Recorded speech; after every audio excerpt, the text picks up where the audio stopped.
Apparently I have a serious issue with doing this thing regularly, so I sincerely apologise, and before I continue apologising, let's get into it.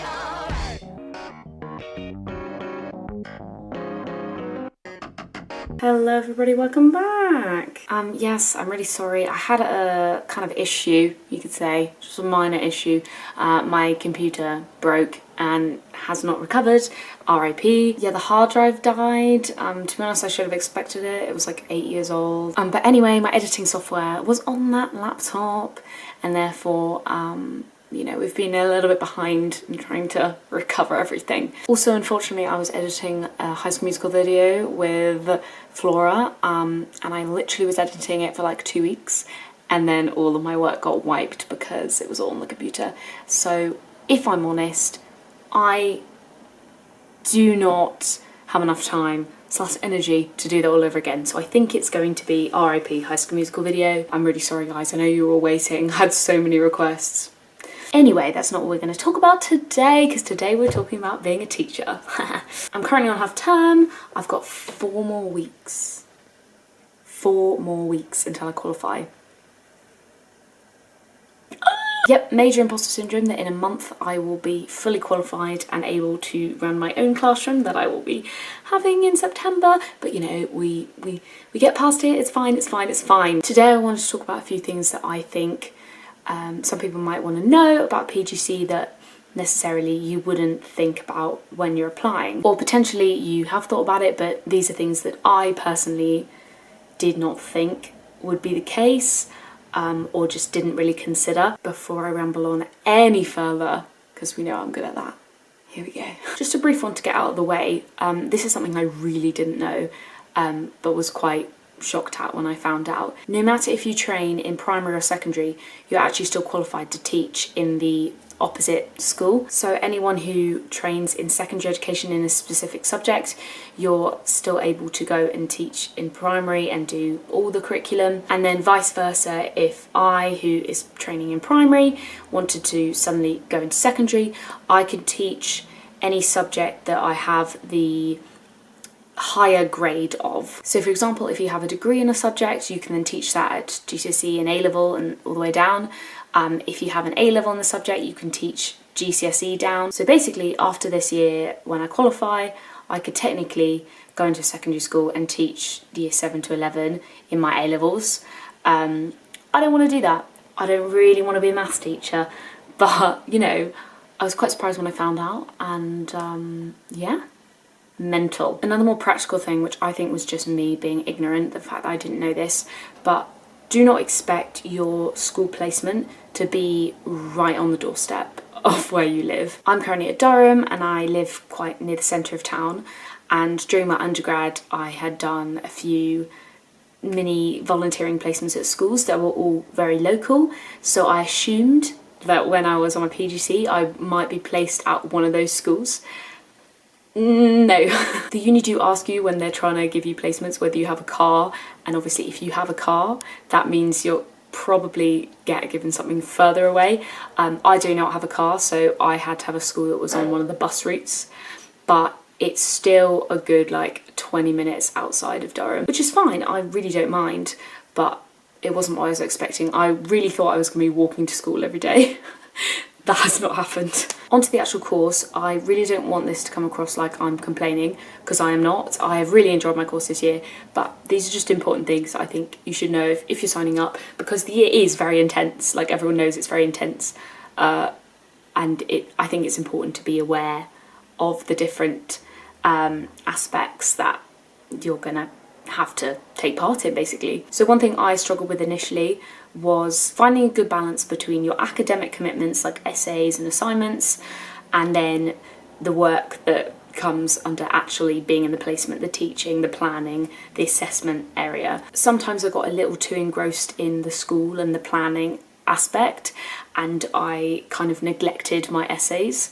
You've got to remember that it is still a course, and that still counts for a lot of what your training is. I think sometimes I just kind of had this attitude that like at the end of the day the teaching is the important part and that's what I'm training to do. However, I can't actually qualify without those essays, so you still need to do them. Next thing about actually being in school, one thing I struggle with that I didn't think I would, which was naive of me, is behaviour management. I think I underestimated the difficulty of having to go into someone else's classroom where the kids know their teacher, they know how they work, and they respect them a lot, to then basically take over and having to gain the same respect. Obviously some of the kids are delightful and they respect you instantly, others do not. I won't lie, often it tends to be some of the boys, and so getting that management skills and gaining that authority quick is a challenge. It is a challenge, but it is really important. And I do think once you've done that, everything else becomes so much easier. I cannot express how much easier everything is once they respect you and you have the attention in the room. There are always going to be individuals that it's tougher to work with, but I think if I prioritised that more at the start, I would have gained a lot more stability earlier on.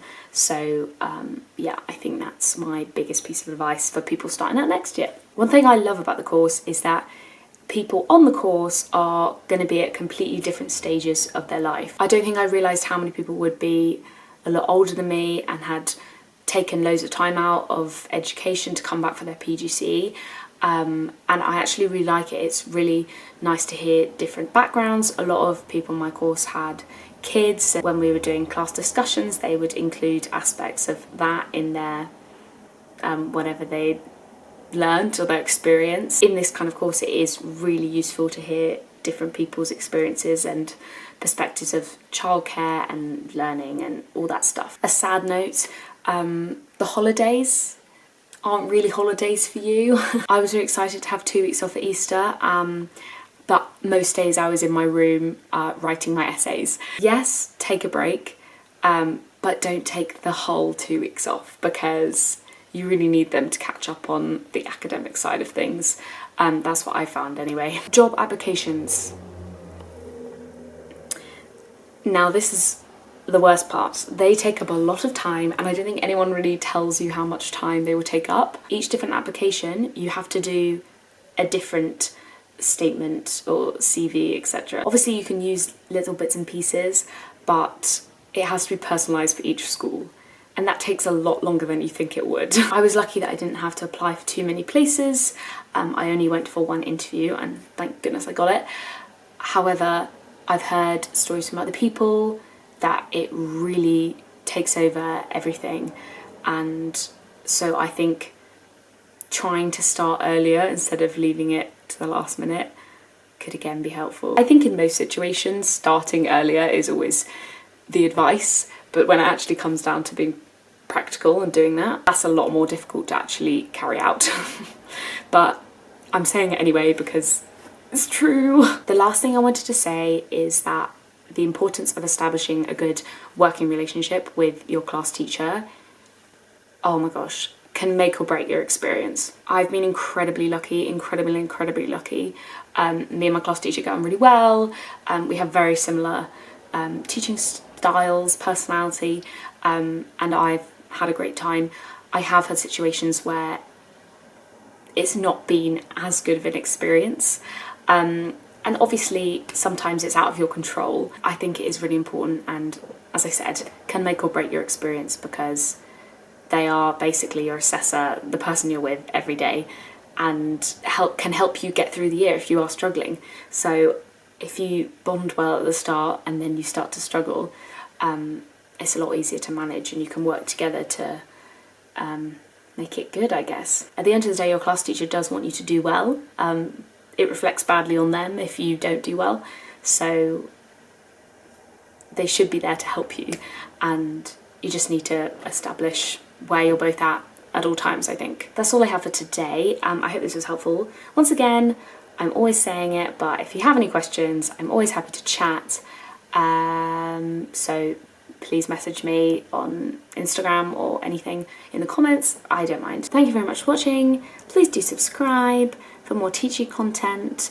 If you have any ideas for things to do, to chat about, then please do. This happens on every video, but my camera ran out. I really need to start charging it more, honestly. If you're watching this and you're not really into teaching, I don't know why you'd be watching this if you weren't into teaching, because it's all about teaching, then please stick around for Durham content. Theatre content, I want to start making more of that, and I'm trying to start doing more video commentaries with Flora. Yeah, lots of funky vibes going on over here. Thank you very much for watching. See you very soon. Goodbye.